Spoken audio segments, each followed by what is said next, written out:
지난 시간에 우리가 애통하는 자는 복이 있나니 그들이 위로를 받을 것이며 라는 말씀을 가지고 이야기를 나눴습니다. 그 말씀을 좀 뒤이어서 같이 하고 또 우리 표어에 관한 이야기도 좀 하겠습니다.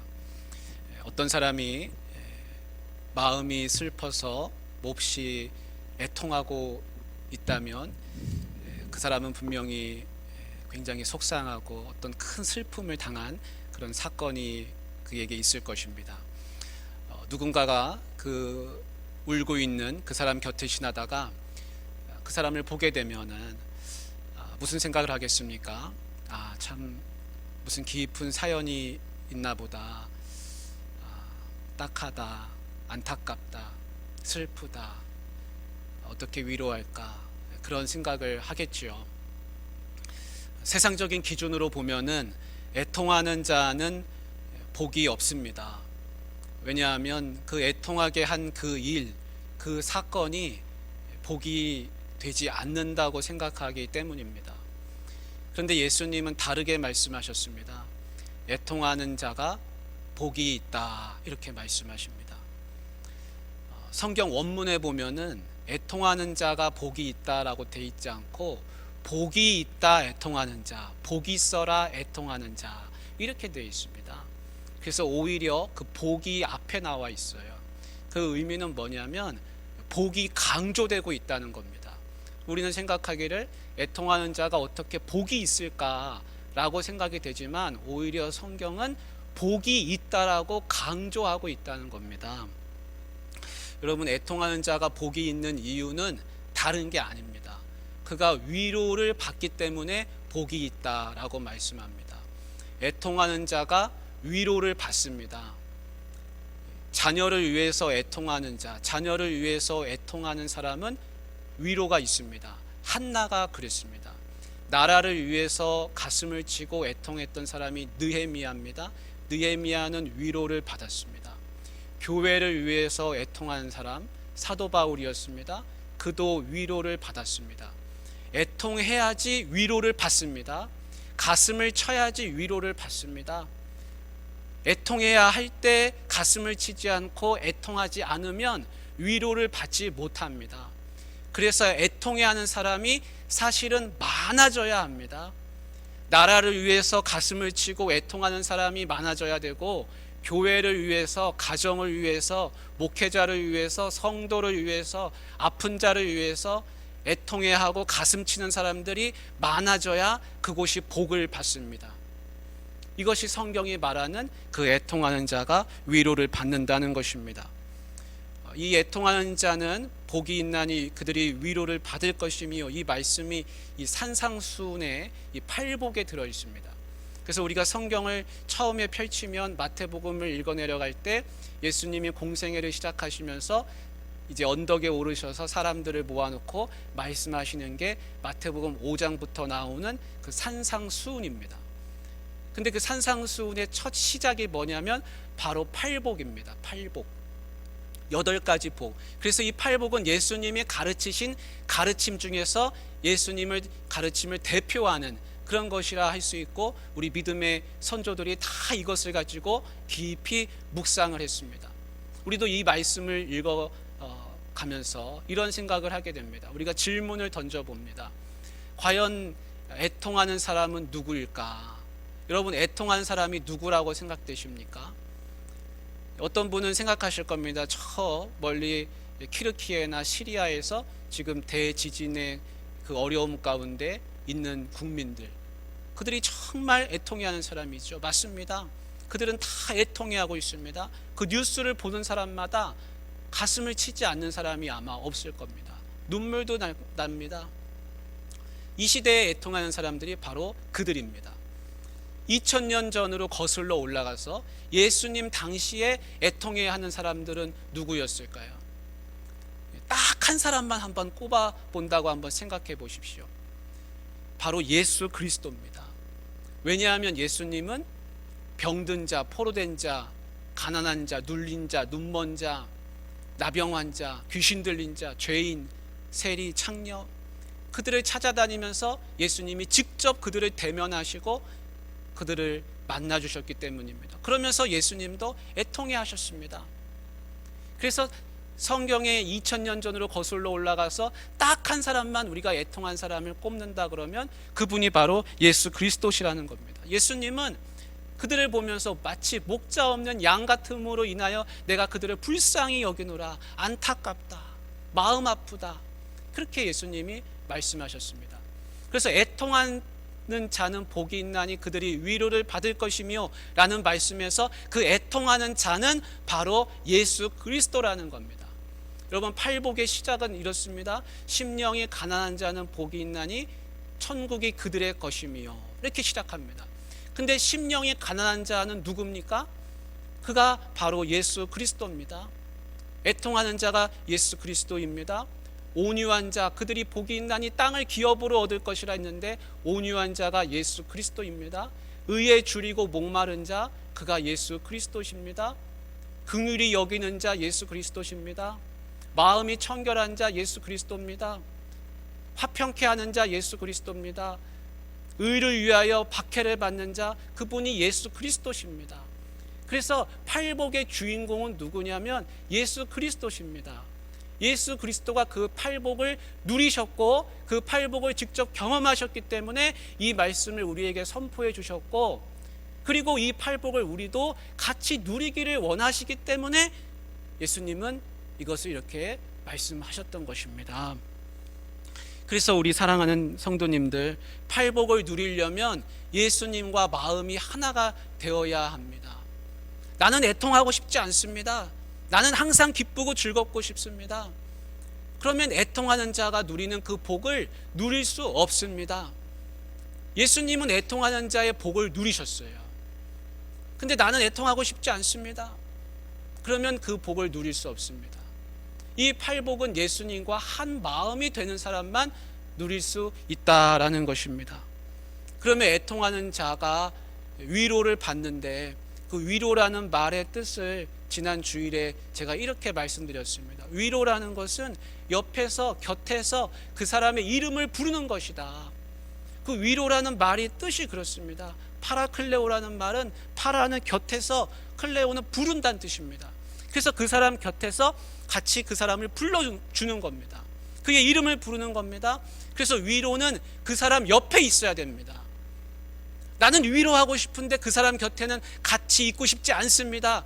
그런 사람은 위로할 수 없습니다. 위로는 같이 머물러야 위로가 되는 것입니다.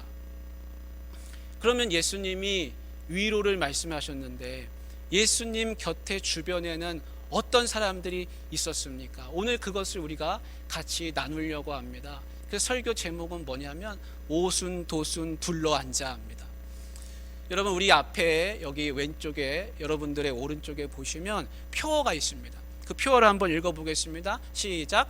함께 울고 함께 웃는 사람들. 여기서 강조되고 반복되는 게 뭡니까? 함께입니다. 함께. 여러분, 예수님한테 있어서 이 함께라는 말의 의미는 무엇이겠습니까?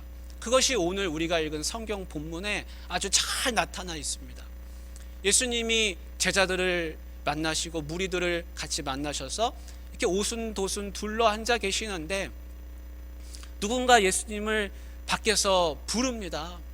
예수님, 예수님, 나와 보십시오. 밖에 누가 오셨습니다. 다름 아닌 예수님의 가족들이 오셨습니다. 예수님의 어머니 마리아가 왔습니다. 동생들이 왔습니다. 그들이 할 말이 있다고 합니다. 예수님, 좀 나와 보십시오. 그렇게 이야기를 하는 겁니다. 여러분, 예수님의 고향이 나사렛이죠. 나사렛. 다 아시죠? 근데 예수님은 나사렛에서 활동을 많이 안 하시고 주로 어디서 활동하셨냐면 그 갈릴리에 붙어있는, 갈릴리 호수에 붙어있는 어촌 마을인 가버나움이라는 데서 많이 계셨습니다. 거기에 예수님의 집이 있었습니다. 그래서 예수님이 나사렛을 떠나서 가버나움에 계신 거예요. 여기저기를 다니시는 거죠. 근데 예수님의 가족들이 지금 멀리서 나사렛에서부터 가버나움까지 찾아왔습니다. 그러니까 예수님의 가족들이 무슨 할 말이 있다 그러는데 무슨 할 말이 있을까요? 뭐 때문에 왔을까요? 마가복음 3장 21절에 보면 이런 말씀이 있습니다. 예수의 친족들이 듣고 그를 붙들러 나오니 그가 미쳤다 하밀러라, 이런 말씀이 나와요. 여러분, 예수님에 대한 평가는 크게 두 가지였습니다. 하나는 뭐냐면 예수님은 메시아이시다, 예수님은 그리스도시다, 예수님은 구원자시다, 그런 평가가 있었습니다. 또 다른 평가는 뭐냐면 예수는 미쳤다는 겁니다.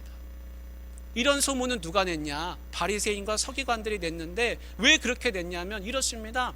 예수님이 귀신을 내쫓고 사람들을 고치고 이런저런 기이한 일들을 행하니까 바알세불이 집혔다 그랬습니다. 바알세불은 귀신의 우두머리입니다. 그 우두머리 귀신이 예수 속에 들어가서 귀신의 왕 노릇을 하고 있다. 그래서 사람들이 하지 못하는 기이한 일들을 지금 하고, 그리고 귀신들도 내쫓을 수 있는 거라고 바리새인과 서기관들이 그렇게 평했습니다. 그렇게 소문을 냈습니다. 거짓 소문이죠. 그러니까 그런 이야기가 여기저기로 퍼지니까 나사렛에 있는 가족들이 예수님이 미쳤다, 이상하다 라는 소식을 듣고 찾아온 겁니다. 걱정이 돼서 왔겠죠. 그리고 붙들러서 같이 나사렛으로 이제 그냥 가자, 돌아가자, 이렇게 하려고 온 것입니다. 자, 여러분, 지금 이 밖에는 예수님의 친족들이 와 계십니다. 그리고 이 방 안에는 예수님하고 같이 이야기를 나누는 제자들, 무리들이 있습니다. 여러분 생각하실 때는 누가 가족입니까? 누가 친족이, 여기 성경에 나오는 것처럼 밖에 있는 분들이 친족인 것이죠. 그들이 진짜 가족이신 거죠. 그런데 예수님이 어떻게 하시냐? 예수님이 밖에 지금 가족들이 왔습니다. 그러면 얼른 일어나서 밖으로 나가서, 아유, 어머니 오셨어요, 동생들아 왔느냐, 반갑게 맞이하고 인사를 나누고 포옹도 하고 그렇게 해야 될 텐데 예수님이 전혀 그렇게 하지 않으셨습니다. 예수님이 오늘 말씀에 뭐라고 말씀하고 있습니까? 이렇게 말씀합니다.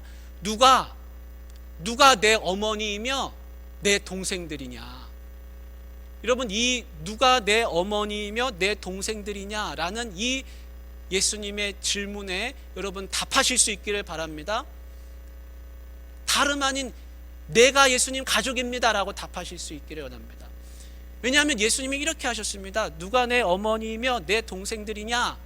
그러시면서 손을 이렇게 내미시면서 제자들을 가리켜 이르시되 나의 어머니와 나의 동생들을 보라.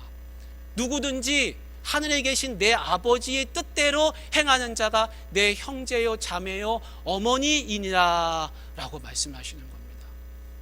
여러분, 여기에 지금 예수님이 지금도 살아계시는데, 만약 여기 가운데 한가운데 예수님이 나타나셨다고 한번 상상해 보십시오. 그러면 그 예수님이 우리들을 향해서 뭐라고 말씀하시겠습니까? 내 어머니이며 내 형제들을 보라.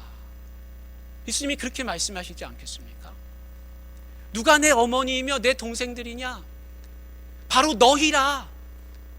내 이름으로 모여있는 너희들이 바로 내 형제요 자매요 어머니이라.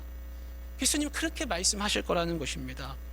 여러분, 이 말씀은 예수님이 지금 밖에 서 있는 어머니 마리아와 동생들을 홀대하려고 하시는 말씀이 아닙니다. 예수님은요, 효자셨어요. 그래서 예수님 십자가에 달려 계실 때도 어머니 마리아를 걱정했습니다. 그리고 예수님의 동생인 야고보는 나중에 초대교회의 지도자가 됩니다. 예수님은 여전히 그들을 사랑하십니다. 그런데 예수님이 뜻밖의 말씀을 하시는 겁니다. 그것은 뭐냐면 예수님의 혈연으로 맺어진 가족들, 친족인 그 가족들 말고 예수님한테는 전혀 다른 새로운 가족이 있다라는 것을 우리에게 가르쳐 주시려고 지금 이 말씀을 하고 계십니다. 얘들아, 나한테는 저 밖에 있는 어머니 마리아 그리고 내 동생들, 그 친족들 말고 다른 가족이 있어. 근데 그 다른 가족이 누군지 아니? 그것이 바로 너희들이란다. 너희들과 내가 하나님 아버지의 뜻대로 한 마음이 돼서 행하면 우리는 다 한 가족이야. 우리는 피 한 방울 안 섞였지만 나는 너희들을 가족으로 여긴단다. 예수님이 그렇게 말씀하고 계십니다. 나는 너희들을 그냥 말동무로 여기는 그런 정도가 아니야. 나는 너희들을 가족으로 여기고 있어. 여러분, 이 이야기를 예수님 앞에서 듣고 있는 그들의 마음이 어떠하겠습니까? 아마 깜짝 놀랐을 겁니다. 아니, 내가 예수님 좋아서 따라다니고 이렇게 예수님 붙잡고 다니기는 하지만, 아니, 예수님이 나를 가족이라고 하시다니, 어머니라고 하시다니, 나를 가리켜서 형제라고 하고 동생이라고 하고, 아니, 나 저 밖에 있는 가족들한테 나가시지 않고 우리와 같이 머무르려고 하시다니, 아마 가슴이 찔찔했을 겁니다. 가슴이 뭉클했을 겁니다. 예수님이 그러시는 거예요. 나는 나사렛으로 돌아가지 않아. 나사렛에 있는 가족 말고 너희들이 내 가족이야. 나는 너희들하고 같이 있을 거야. 너희들하고 같이 하나님의 뜻을 행하면서 그렇게 살 거야. 난 돌아가지 않을 거야. 예수님이 그렇게 말씀하고 계시는 겁니다. 여러분, 예수님이 지금 우리에게 뭐라고 말씀하고 계십니까? 예수님이 가족이라고 하고 계세요. 가족. 예수님이 우리에게 가족이라고 한다면 우리도 우리 서로를 바라볼 때 뭐라고 바라봐야겠습니까? 예수님과 똑같은 눈으로 바라보아야 되죠. 그러면 답은 명확합니다. 가족입니다. 가족. 하나님이 우리를 어떻게 부르셨습니까? 우리를 가족으로 부르셨다라는 겁니다. 가족. 내 가족은 집에 살고 있는 그 사람들이야. 아무개고 내 아들, 딸들은 누구야? 내 어머니는 누구야? 가족증명서 떼면은 나오는 그 가족이 아니라 새로운 가족이 만들어졌다라는 겁니다. 하나님은 우리를 가족으로 부르셨습니다. 예수님이 우리를 가족으로 여기십니다. 혈연의 버금가는 그 이상가는 가족이 있다는 겁니다. 여러분, 그런 가족의 존재를 인정하십니까? 이 가족은요, 영원한 가족입니다. 이 땅에서의 가족은 한평생 한 100년 정도 살다가 헤어지는 가족이고요, 주님 안에서의 가족은 영원한 가족입니다. 왜냐하면 주님이 그렇게 삼아주셨기 때문인 것입니다. 여러분, 가족은요, 족보가 있습니다. 그래서 그 족보는 어떻게 이루어지냐면 누가 누구를 낳았다, 누가 누구를 낳고 낳아서 이어지는 끈이 달리면 그게 족보입니다. 그런데 다른 족보가 하나 있습니다. 그 족보는 뭐냐면 하늘나라 족보입니다. 하나님의 족보입니다. 족보는 누가 누구를 낳아야 분명히 끈이 연결되는데, 아니, 그러면 하늘나라 족보는 누가 누구를 낳았다는 말입니까? 여러분, 예수님한테 한밤중에 니고데모라고 하는 유대 지도자가 찾아왔습니다. 그 니고데모는 학식이 많고 지도자고 랍비라 불리는 사람이고 바리새인이었습니다. 근데 그 사람이 한밤중에 찾아와서 예수님한테 그럽니다. 예수님은 분명히 하나님이 보내신 분이 맞습니다. 그러지 않고서는 이런 일들을 행할 수가 없습니다. 나는 예수님이 하나님이 보내신 분이라 믿습니다. 그런 이야기를 합니다. 예수님한테 한 말씀 듣고 싶어서 찾아온 거죠. 예수님이 니고데모한테 이렇게 말씀하십니다. 네가 거듭나지 않고서는 하나님 나라를 볼 수 없느니라 그럽니다. 그 니고데모가 깜짝 놀라서, 아니 예수님, 거듭난다는 게 뭡니까? 저같이 늙은 사람은 어머니 모태에 들어갔다 어떻게 나올 수 있습니까? 거듭난다는 게 도대체 무엇입니까? 이렇게 묻는 겁니다. 그때 예수님이 하시는 말씀이 그렇습니다. 물과 성령으로 거듭나지 않고서는 안 된다 그럽니다. 물로 죄 씻음 받고 하나님의 영을 받아서 새롭게 태어나지 않으면 안 된다. 다시 태어나야 된다. 다시 나야 된다. 거듭나야 된다. 그렇게 말씀하십니다. 거듭남이 뭡니까? 중생이라고 옛날엔 우리가 그랬습니다. 중생이 거듭남, 똑같은 말입니다. 근데 그 거듭남이라는 말은 다시 난다는 건데, 그 다시라는 말, 성경에 보면 원문으로 아노텐이라는 말이 있는데 그걸 우리는 다시 난다 그래서 거듭남이라 했습니다. 근데 아노텐에 또 다른 뜻이 하나 있습니다. 그거는 장소를 말합니다. 장소. 다시라는 것은 반복을 말하죠. 시간을 말하죠. 근데 아노테는 장소를 말하는 뜻이 있습니다. 그게 뭐냐면 위입니다. 위. 여러분, 하늘을 보십시오. 위를 보십시오. 그래서 거듭난다는 말의 속뜻은 뭐냐면 위에서 나온다는 뜻입니다. 거듭난다는 것은 다시 태어난다는 건데, 그거는 다시라는 반복의 의미 말고 하나가 더 있습니다. 그거는 이 땅에서 나는 게 아니라 위로부터 난다는 겁니다. 하늘로부터 난다는 겁니다. 하나님으로부터 태어난다는 겁니다. 어머니 뱃속에 들어갔다 다시 나오는 것은 수고스럽지만 그건 이 땅에서 태어나는 겁니다. 그거는 백날 반복해야 이 땅에서의 족보밖에 안 됩니다. 그런데 하나님으로부터 나야지 하늘 족보에 들어가는 겁니다. 그게 생명책에 속한다는 겁니다. 그것이 바로 거듭남입니다. 내가 누구로부터 난다? 하나님 아버지, 하늘 아버지로부터 내가 다시 태어난다는 겁니다. 그래서 하나님 아버지로부터 다시 태어난 사람들, 그 사람들이 모여있는 곳이, 모여있는 공동체가 바로 어디냐? 교회입니다. 교회. 그래서 교회는 예수의 가족들이 모여 있습니다. 다시 태어난 사람들이 모였습니다. 하늘나라 족보에 속한 사람들이 모였습니다. 그래서 교회 공동체를 섬기고 교회를 잘 세워나가는 것이 그 무엇보다 아주 중요합니다. 여러분, 교회가 많아져야 됩니다. 교회가 번성해야 됩니다. 이 땅의 족보만 번성할 게 아니라 하늘나라 족보가 번성해야 할 줄로 믿습니다. 그래서 예수님이 그러십니다. 하늘나라 족보에 속해라. 예수의 가족이 되어라. 너희가 예수라는 끈으로 하나가 되면 다 가족이라 라고 그렇게 말씀하시는 겁니다. 사랑하는 우리 성도님들, 옆에 계신 분들, 앞뒤로 계신 분들을 나의 가족으로 여기실 수 있기를 바랍니다. 나보다 나이가 많으시면 내 어머니요, 내 아버지요, 내 삼촌, 이모, 고모, 여러분 그렇게 여기시길 바랍니다. 저분은 장로님이야? 아닙니다. 저분은 집안의 어른이십니다. 저분은 나의 삼촌이십니다. 나의 작은 아버지십니다. 나보다 나이가 어리면 동생이라, 조카라, 여러분 그렇게 여기실 수 있기를 바랍니다. 왜 그렇습니까? 예수님이 그 마음을 가지셨기 때문에 그렇습니다. 보라, 내 어머니이며 나의 동생들이다. 여러분 그렇습니다. 그래서 손을 먼저 내미시길 바랍니다. 예수님도 손을 내밀어 가리키시면서 그러셨습니다. 내 어머니와 나의 동생들을 보라. 그래서 나의 가족들, 교우들에게 먼저 손을 내미셔야 됩니다.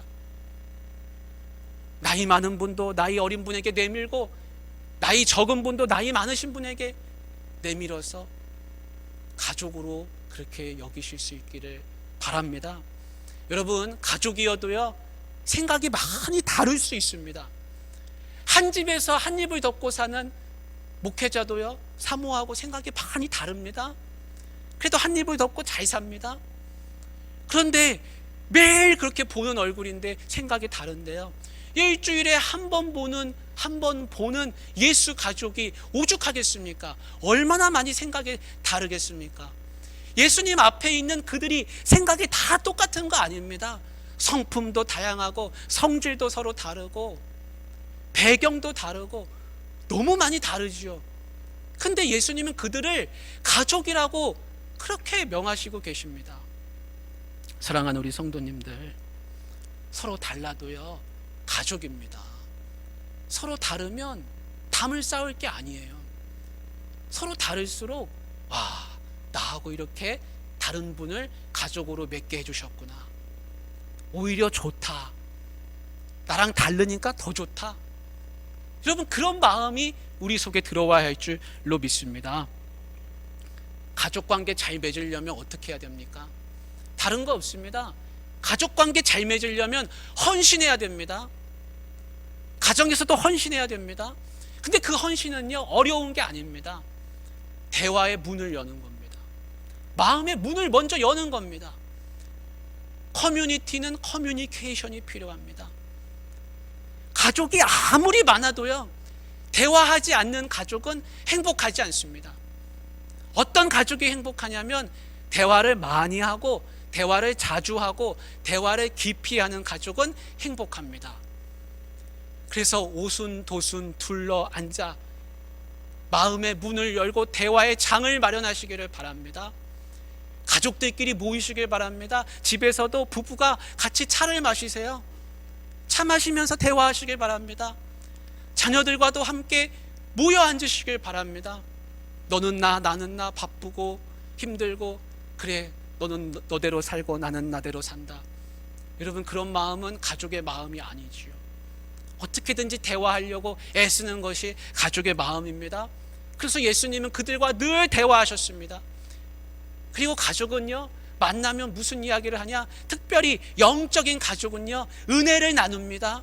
기쁨을 나눕니다. 서로 위로합니다. 서로의 눈물도 닦아줍니다. 복된 소식을 나눕니다. 그게 영적인 가족입니다. 다른 사람의 이야기는 하지 않습니다. 비밀 이야기도 하지 않습니다. 복되고 즐겁고 행복하고 위로하고 기쁘고 감사하고 그런 이야기를 서로 나누는 것입니다.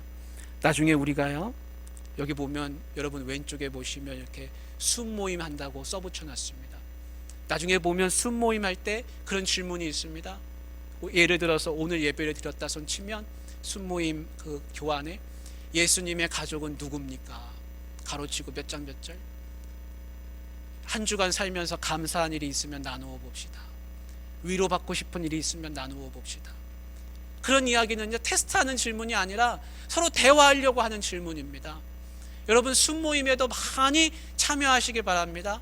2명도 좋고 3명도 좋고 5명도 좋습니다.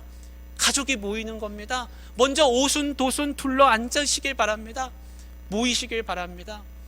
그래서 가족의 의미를, 가족의 기쁨을 그 안에서 누리실 수 있기를 바랍니다. 사랑하는 우리 귀한 성도님들, 예수님이 이 땅에 오셔서 우리를 교회의 가족으로 만드셨습니다. 하나님이 낳으신 가족들과 더불어서 함께 울고 함께 웃으면서 기쁘고 행복한 삶을 누리시기를 주님의 이름으로 축복합니다.